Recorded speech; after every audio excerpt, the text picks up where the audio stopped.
नमस्कार, इस एक्सप्लेनर में आपका स्वागत है।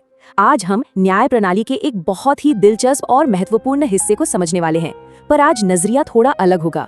आज हम इस पूरे विषय को एक जज के नजरिए से देखेंगे, एक ऐसे जज की तरह जो अपनी डेस्क पर आई एक बेहद अहम कानूनी याचिका की फाइल खोलने जा रहा है। यकीन मानिए, जब कोई फाइल बेंच के सामने आती है तो हम सिर्फ पन्ने नहीं पलटते, बल्कि हम किसी इंसान की आजादी और न्याय के बीच एक बहुत ही नाजुक संतुलन बिठाने का काम करते हैं।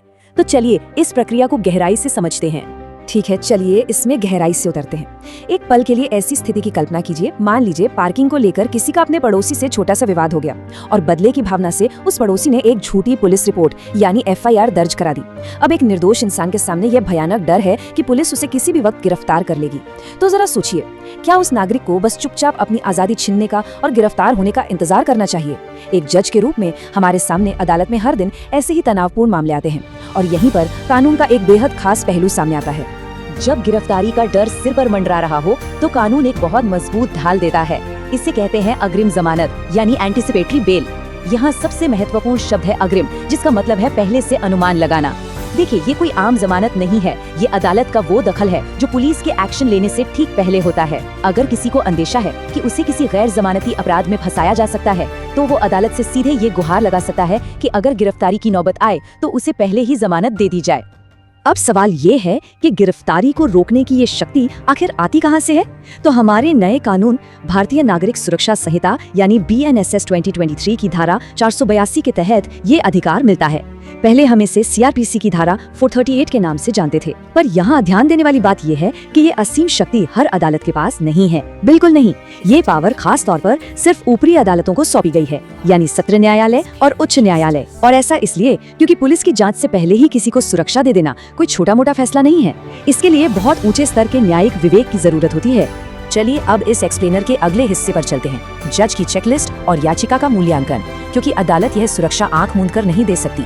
तो सबसे अहम बात यह है कि एक जज के तौर पर हम एक बहुत ही कड़ी चेकलिस्ट का पालन करते हैं। हम मुख्य रूप से 5 चीजें देखते हैं। पहली, आरोप की गंभीरता कितनी है। दूसरा, क्या आरोपी सबूतों के साथ छेड़छाड़ कर सकता है। तीसरा, क्या उसके न्याय से या देश छोड़कर भागने की कोई संभावना है। चौथा, हमें ये भी बहुत बारीकी से परखना होता है कि कहीं ये FIR सच में किसी पुरानी रंजिश या बदले की भावना से तो दर्ज नहीं कराई गई है। और पांचवा, आरोपी का कोई पुराना क्रिमिनल रिकॉर्ड तो नहीं है। ये सब देखना इसलिए जरूरी है क्योंकि हमें व्यक्तिगत स्वतंत्रता और समाज के न्याय के बीच एक बहुत ही नाजुक संतुलन बनाना होता है। अब आते हैं अगले भाग पर, सुप्रीम कोर्ट के ऐतिहासिक फैसले जो निचली अदालतों का मार्गदर्शन करते हैं। एक ट्रायल जज के फैसले हमेशा इन बड़े दिशा निर्देशों पर आधारित होते हैं। आइए आगे बढ़ते हैं और देखते हैं कि ये कानून कैसे विकसित हुआ। यहाँ हमारे सामने एक टाइमलाइन है जो उन ऐतिहासिक फैसलों को दिखाती है जिन्होंने आज के समय में बेंच के काम करने का तरीका तय किया है। 1980 के गुरबख्श सिंह सिबिया मामले से लेकर 2019 के P चिदम्बरम मामले और 2020 के सुशीला अग्रवाल मामले तक, इन फैसलों ने समय समय पर हमें समझाया है कि इस शक्तिशाली कानून का उपयोग कब और कैसे करना है। चलिए इनमें से हर एक को थोड़ा और करीब से समझते हैं। सबसे पहले बात करते हैं 1980 के गुरबख्श सिंह सिबिया केस की। इसे अग्रिम जमानत का सबसे बुनियादी और लैंडमार्क मामला माना जाता है। उस वक्त बात ये उठी थी कि क्या अग्रिम जमानत की शक्ति को सीमित कर देना चाहिए, लेकिन सुप्रीम कोर्ट ने इसे साफ तौर पर नकार दिया। कोर्ट ने कहा कि अग्रिम जमानत एक विवेकाधिकार है जो व्यक्तिगत स्वतंत्रता की रक्षा करता है, इसे संकुचित नहीं किया जा सकता।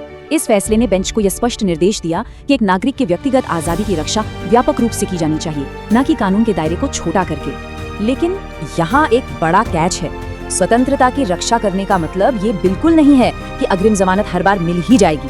2019 का P चिदम्बरम केस इसका बहुत सटीक उदाहरण है। इस मामले में सुप्रीम कोर्ट ने साफ कर दिया कि अग्रिम जमानत कोई पूर्ण अधिकार यानी एब्सोल्यूट राइट्स नहीं है। अगर आरोप बेहद गंभीर है या इस बात का पूरा डर है कि आरोपी सबूतों को मिटा देगा, तो वैसी स्थिति में बेंच इस सुरक्षा को देने से पूरी तरह इनकार कर देगी। मतलब जरूरत पड़ने पर अदालत पूरी सख्ती भी दिखाएगी। और फिर आता है 2020 का सुशीला अग्रवाल केस। इस 5 जजों की संवैधानिक पीठ के बड़े फैसले ने एक बहुत पुरानी उलझन को हमेशा के लिए सुलझा दिया। फैसला ये था कि अग्रिम जमानत की कोई फिक्स्ड टाइम लिमिट नहीं होती है। इसका सीधा सा मतलब ये है कि अगर आज बेंच ने किसी को ये सुरक्षा दे दी तो उस इंसान को बार बार अपनी जमानत रिन्यू कराने के लिए अदालत के धक्के नहीं खाने पड़ेंगे। एक बार सुरक्षा मिल गई तो वो तब तक जारी रह सकती है जब तक कि उस मामले का पूरा ट्रायल खत्म नहीं हो जाता। ये आज के समय में हमारे लिए एक बहुत बड़ा मार्गदर्शक सिद्धांत है। अब हम इस एक्सप्लेनर के अगले हिस्से पर आते हैं, कानूनी अंतर।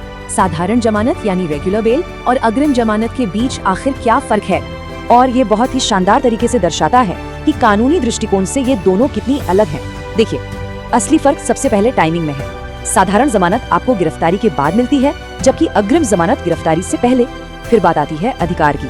साधारण जमानत एक मजिस्ट्रेट भी दे सकता है, लेकिन अग्रिम जमानत का बड़ा फैसला केवल सत्र न्यायालय या उच्च न्यायालय के जज ही ले सकते हैं। और नए कानून में धाराएं भी अलग हैं। साधारण जमानत BNSS की धारा 483 के तहत आती है और अग्रिम जमानत धारा 482 के तहत। एक जज के तौर पर इन बारीकियों को समझना और लागू करना बहुत जरूरी है। अंत में ये पूरी अदालती प्रक्रिया एक ही मूल सत्य पर आकर टिकती है। अग्रिम जमानत सिर्फ कानून की किताब में लिखा कोई साधारण नियम नहीं है, ये एक संवैधानिक ढाल है। ये ढाल एक निर्दोष नागरिक को गलत गिरफ्तारी से बचाती है और संविधान के अनुच्छेद 21 के तहत हमारे जीने के अधिकार की रक्षा करती है। एक न्यायाधीश के रूप में हमारा सबसे बड़ा कर्तव्य भी यही है, देश के सर्वोच्च कानून यानी संविधान को कायम रखना और हर इंसान की गरिमा और आजादी की रक्षा करना। तो जैसे ही हम आज के इस एक्सप्लेनर के अंत में आते हैं, बेंच के नजरिए से एक बहुत ही गहरा सवाल मैं आपके सोचने के लिए छोड़ना चाहूंगा।